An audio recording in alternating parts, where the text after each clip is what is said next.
Hello, and welcome to another fun-filled episode of the Nonsense Retrospective. I'm your host, as always, Rick, and joining me equally, as always, is Devon. Bite my shiny metal ass. And if that's not clued you in already, we're looking at Futurama today. But before we get into that, we get into our time-honored tradition of nonsense, asinine hypotheticals. And do you have one for me? You have access to your very own spaceship, with a crew of whoever you need to run said spaceship. Where do you go? Ooh. Well, first of all, I do the real milquetoast thing of touring the galaxy, but, you know, that's pretty big. The other thing is I kind of want to go to Star Wars, but that's a long time ago in a galaxy far, far away. I meant in real life. Well, okay, so you can't really go beyond the galaxy. In this hypothetical, you can. Okay, but still, it's very difficult to go beyond the galaxy. But even within the galaxy, there's lots of stuff to do. So I'm pretty sure I'd be able to find something to do within our galaxy. I'd probably go to the middle, see what it feels like. Okay. Probably die horribly. You won't die horribly. You have a team of experts, and they care about you, unlike Bezos, who will be condemned to death at the earliest opportunity. Yep. Yeah, I'll go to the center of the galaxy, see what it looks like, see what the skyline is like, see what the stars are like from different angles, like, you know, just basic bitch stuff. I'm gonna find the first safe to eat thing and eat it. But yeah. So, my one for you is you can revive a dead cartoon. Can you think of one? This is a weird one, because you kind of asked me this question before, just phrased slightly differently. Okay, but I think what I mean today is more cartoons that have been cancelled rather than ones that have just ended naturally 20, 30, 40 years ago. Like things that have been cancelled in our lifetime. Things like Futurama has been cancelled in the past, and Family Guy was cancelled in the past and got revived into the zombie that it is now. Yeah, because Fox doesn't know a gold mine when it sees it. It's always Fox. Yeah. Oh, jeez. I don't really know, because there's not that many shows I've been that invested in that haven't come to a natural stopping point. I suppose the one that sticks out in my mind, because it's in the middle of being cancelled, which makes it incredibly weird, would be the Owl House. Yeah.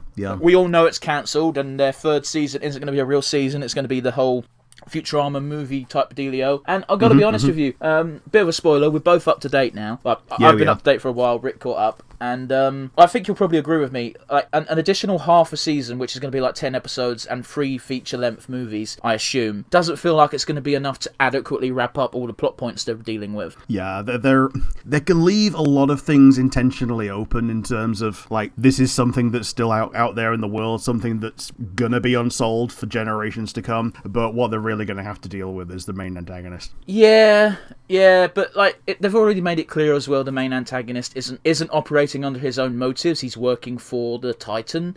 Except maybe not. You're correct. But that's what they're trying to hint towards, you know what I mean? Well, I say they hint towards it. They're being so overt about it, that's about the only reason why people might doubt it. Yeah. But yeah, I'm convinced that while I'm sure the showrunners and the writers and everyone who works on the show will do a adequate job of doing what they can with the time they're given, I can already see it not being enough time to give everyone satisfaction. Yeah, it's a horrible situation to be in, that we can't wrap up everything that we want to with the amount of episode and time and airtime that we have, while also providing a nice, fun, and satisfactory set of episodes to give people a good, lasting final impression. Yeah. Like, we know the main villain is going to have to be dealt with in one of the films, because I don't think the main villain, I'm using air quotes because I don't think, there's pretty sure there's another guy above him that we just haven't seen. I'm pretty sure they're not going to be dealt with at the end of season 2, because that shit was already done by the time we found out stuff was going downhill behind the scenes. Here's the thing, I think he's snake oil, and I don't think there's something behind his pulling his strings. I think he's just using something that could be plausibly posed as religion as a tool, but that's just my personal thought. I mean, the Titan's definitely real. The question is whether or not it's actually talking to him or not. Yeah, they've been to the knee. I mean, every part of the island is the Titan, so... Yeah. There's the skull, there's the knee. There's that whole episode dedicated to getting some of its blood. Yep. Which had one of the best fight scenes in a cartoon I've seen in a long goddamn time. We probably get sidetracked if we delve any further into it, but yeah, I'll have to cop out and say the Owl House. Yeah. good. I also agree, for what it's worth. But yeah, today we're talking about Futurama. And in my previous experience, I was in America when it first premiered in 1999, but because I was on holiday doing holiday things, I actually missed that. So when I actually first saw it was at home when it first came out in the UK. I dropped down to odd episodes from season 2 onwards, and after the cancellation, I caught up via DVDs, in the way that the great Fox cancellation era did that, where every good Fox animation was getting cancelled. The good DVD sales convinced them to uncancel them, and this happened to Family Guy as well. And we know how that hasn't ended. Man, I'll give Seth MacFarlane all the credit in the world, because Fox does a lot of things to piss that dude off, and he always responds in the pettiest of ways. Yeah. It's great. Like, you know those Conway Twitty fucking cutaway gags they've done like 4 or 5 times now? Yeah. That's literally born from Seth MacFarlane. Someone at Fox did something to piss him off, and he was just like, fine, fuck it, what's the most expensive thing I can charge them? Oh, okay, it costs this amount for the rights to a Conway Twitty song. Cool, that's going in the episode. Like, including that, like, that's why there's an entire fucking song cut away to in an episode, was just to spend Fox's money, because fuck them. Oh, like, was that Shipoopi or something? I couldn't tell you the episode. Okay. There was a song called Shipoopi that took like 7 minutes. It was ridiculously long. No, that's that's like the Tom Brady fucking one where he became a member of the New England Patriots. No, in this one, at the end of the thing, it's just like, oh, we've got 3 minutes to kill at the end of the episode. Ladies and gentlemen, Mr. Conway Twitty, and it cuts to this country and western singer singing an entire song. It's a joke, and I at the time I was like, I don't get it. This is not funny. But it wasn't meant to be. It was just meant to say, fuck you, Fox. Yep. Now, I think I've seen every episode, but, I'll be damned if I remember everything. But how about you? Can you remember where you came into the series? Yes, I came into the series on episode 1, day 1. Yeah. Because I would have been 8, and I remember Sky One had a very hard push of, look, it's Simpsons, but in the future. That's how they advertised it. Yeah, they absolutely did. And I was like, yeah, cool, I'll watch that. Watch the first episode. This is shit. I'm bored. Yeah. I'm going to go play with my action figures. Yeah, fair enough. Like, it did take a little while to find its feet to a degree, but, I'd say even by the end of the first season, the ones that are at the beginning of the series have kind of retroactively become bangers because of time travel bullshit. Yeah. I really didn't give it a fair shake because I was very young and I was like, nah, this is boring, not fucking tuning into this every week. I've got an action man to play with. And I didn't actually give it a proper shake until I was about 13 because they started playing every night after The Simpsons. Yeah. Now here's the thing. It's possible that this is the time when The Simpsons actually began to decline because the main writers just moved over to Futurama. Yeah, you mentioned this during The Simpsons episode as well because I attributed it to Conan leaving and you went, actually, I immediately had to be like, yeah, okay, that makes sense. Yeah. And when you look at the timeline, with it being 1999, that's around season 9. So, yeah, it kind of tracks. Right, season 9 is the last good season of The Simpsons. Yeah.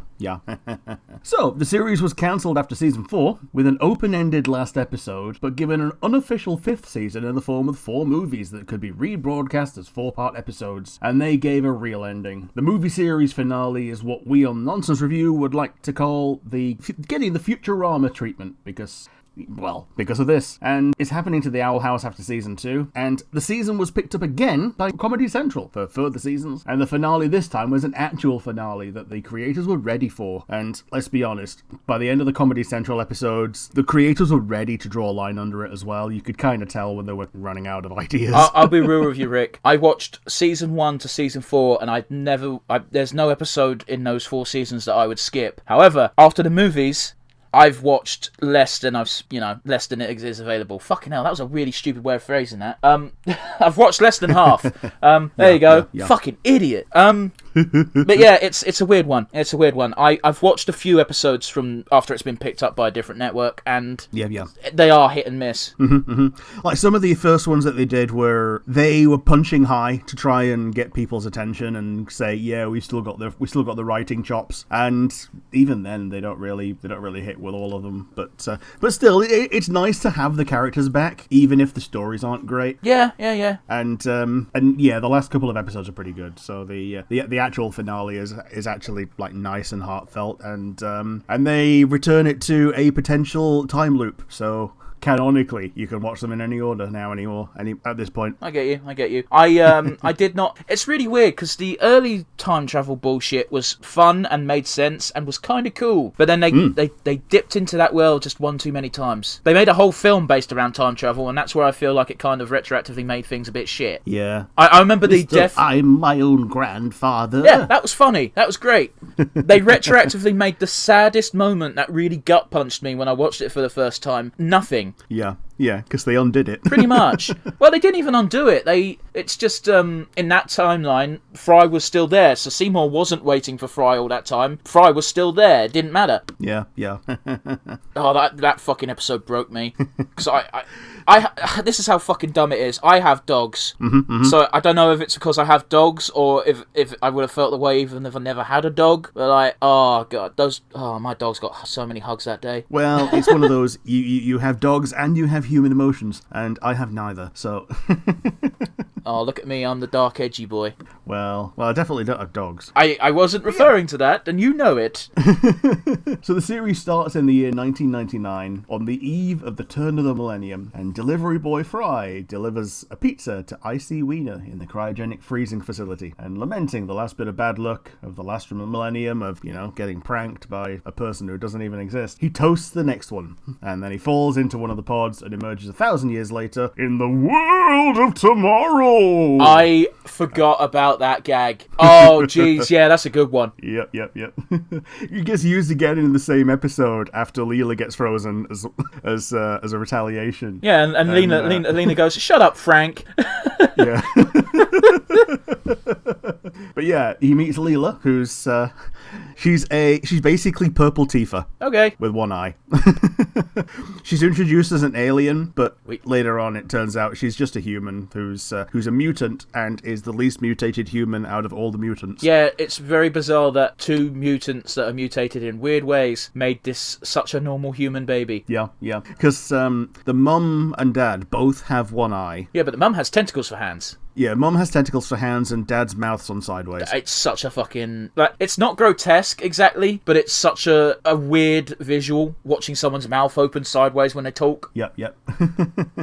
It makes them look like mandibles from, some kind of bug. Mm-hmm. I'll tell you what, this is how weird having a sideways mouth is. Originally, you've seen Lord of the Rings, right? Surely. Do you remember the mouth of Sauron? Okay.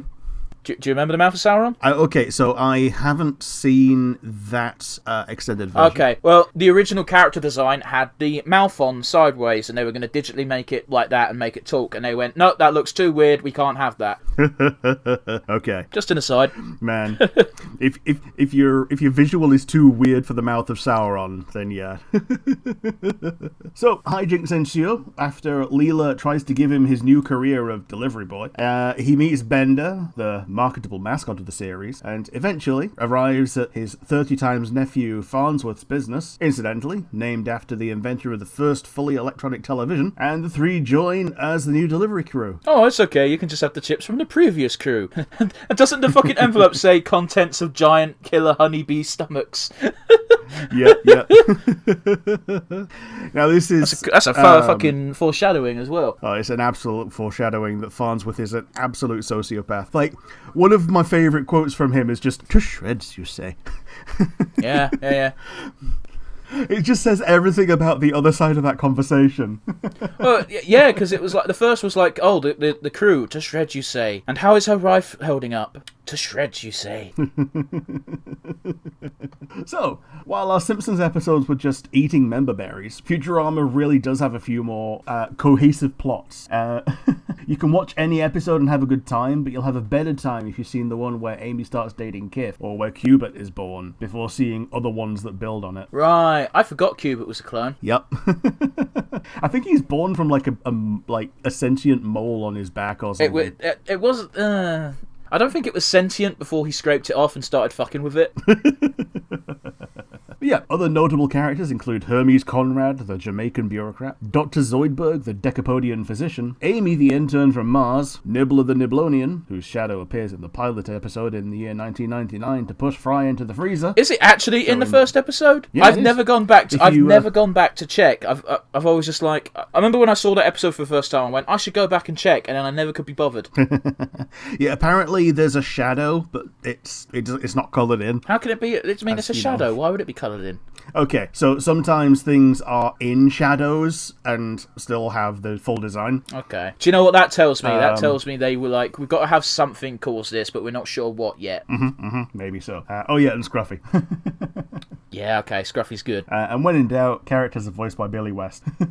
And since the present day is in the distant past, special guests could be either original characters, like John Goodman is the Robo Santa in his debut episode. I didn't fucking know that. Yeah, I found this out when I was doing the deep dive.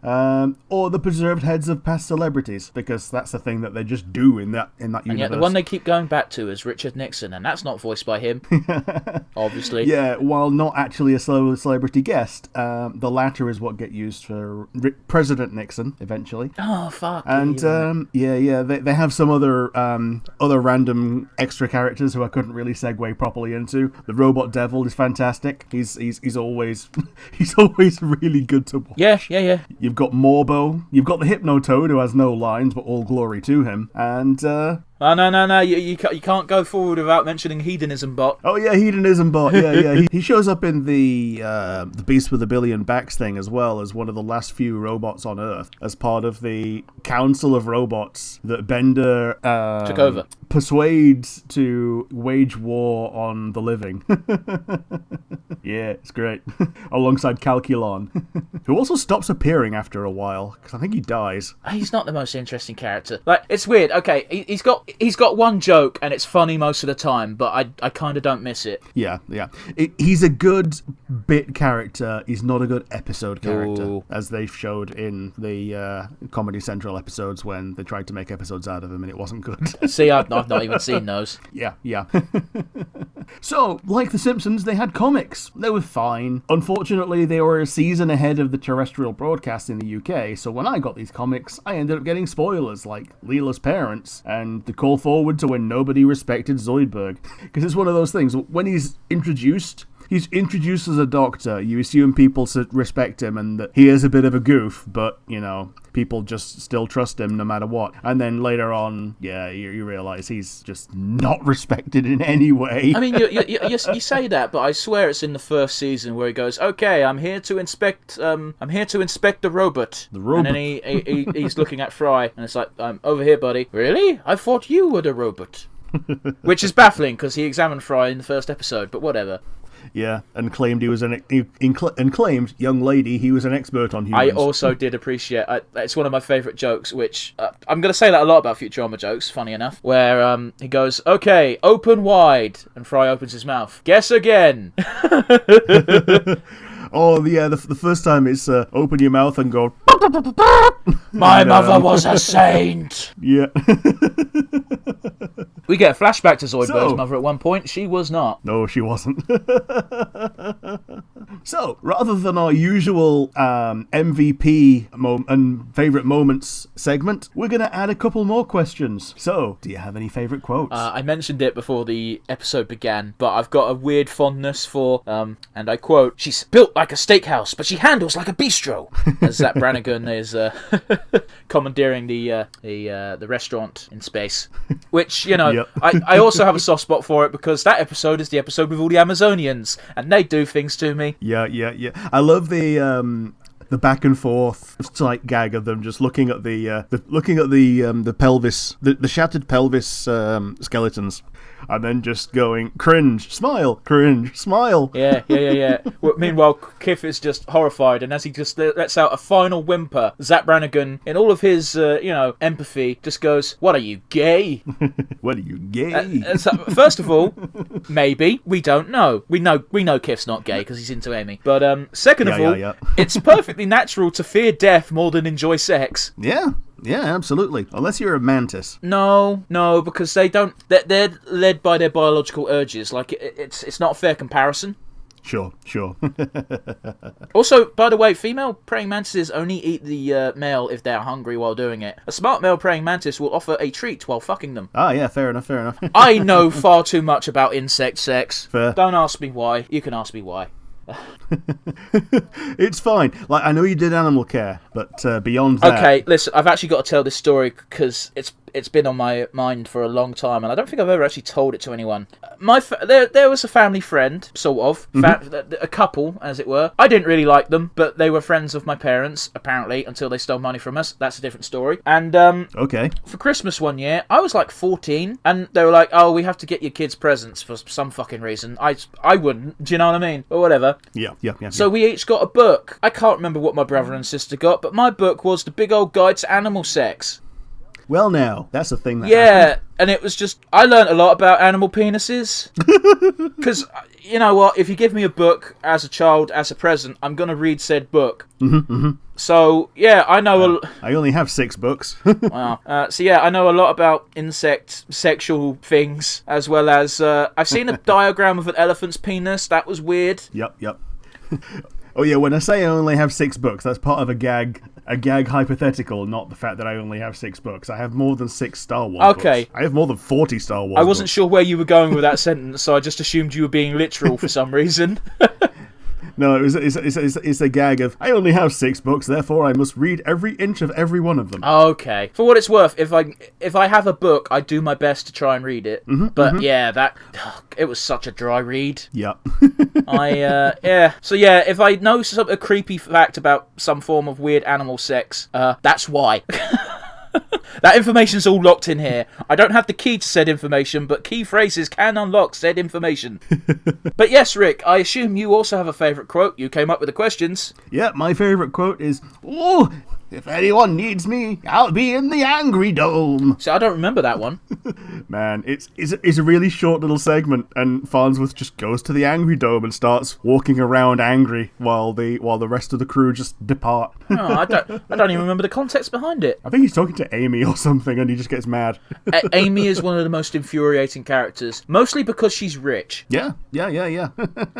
She doesn't intend to be infuriating. That's the worst part. She just I feel bad for being angry at this character because it's not her fault. It's how she was raised, and yet I'm still angry. Yeah. She's the buy more money type, but passively. Like, it's one of those weird sayings that I've just come up with, but you know exactly what I mean, though, right? You have people that exist in the world that think that why wouldn't you just buy more money? Well, we have a mutual friend who is more well off than both of us, and he sometimes forgets that actually, no, we do not make as much money as he does, and we do have to be slightly more careful when spending it.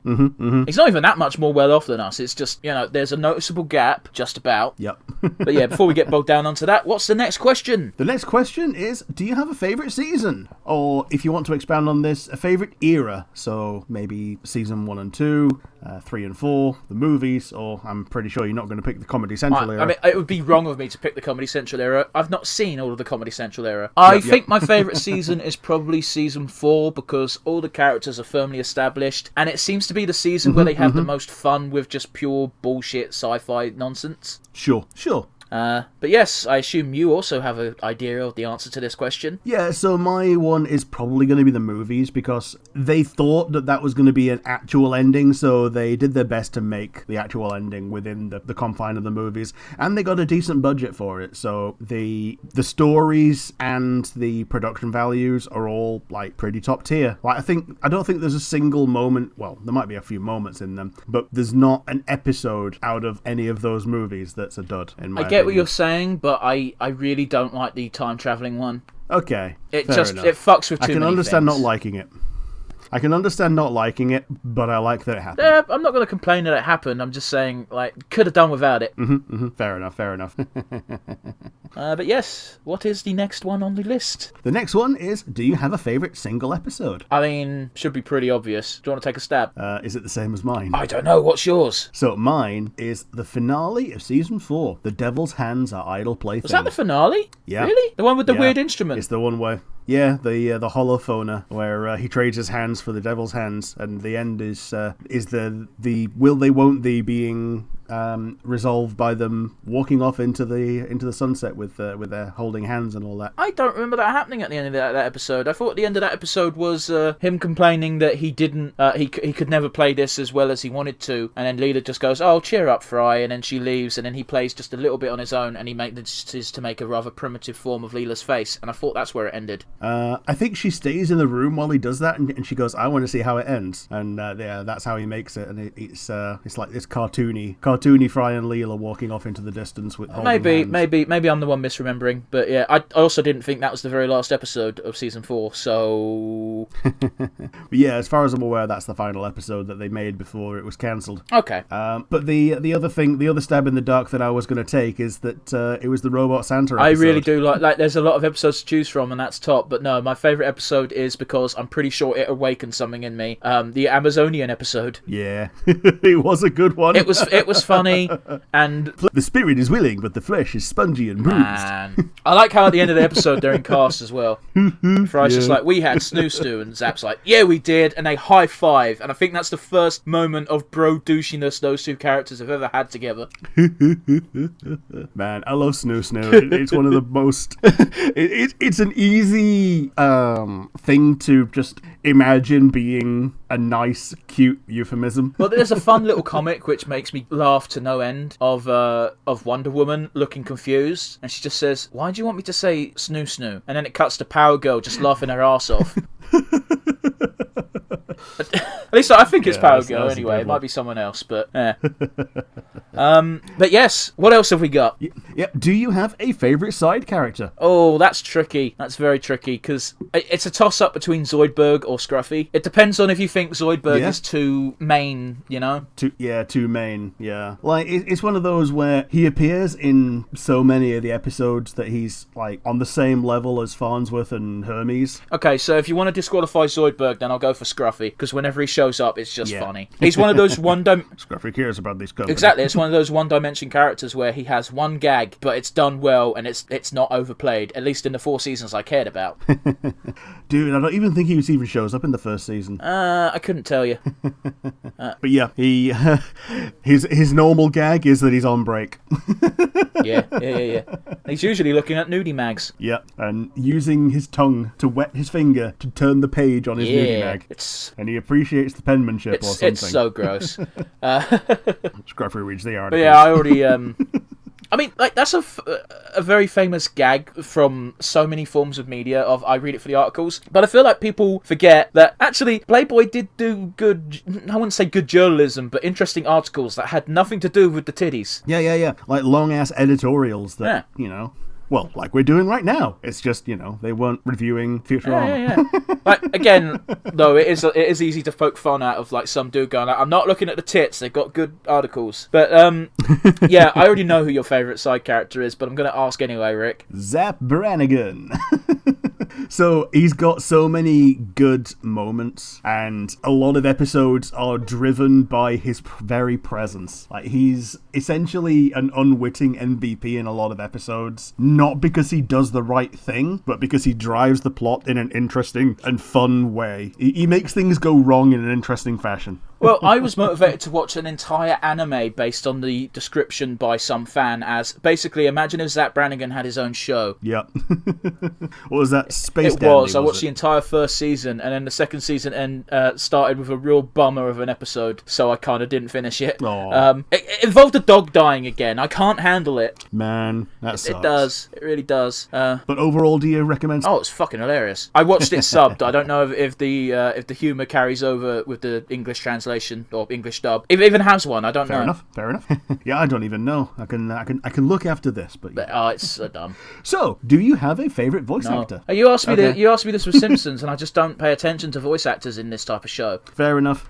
So you don't have a standout performance from John DiMaggio or Billy West? It's the first time I was conscious of John DiMaggio being in anything, so fair enough. I'll give him that nod. But he's been in so many things since, which I feel like are better roles than Bender. He played the Joker in Under the Red Hood, and I can't believe how good of a performance he gave. Yeah, so in terms of people who are successors to the Joker, he's one of the better ones. I like him, and I like Alan Tudyk is also a pretty when good did he Joker. voice Joker?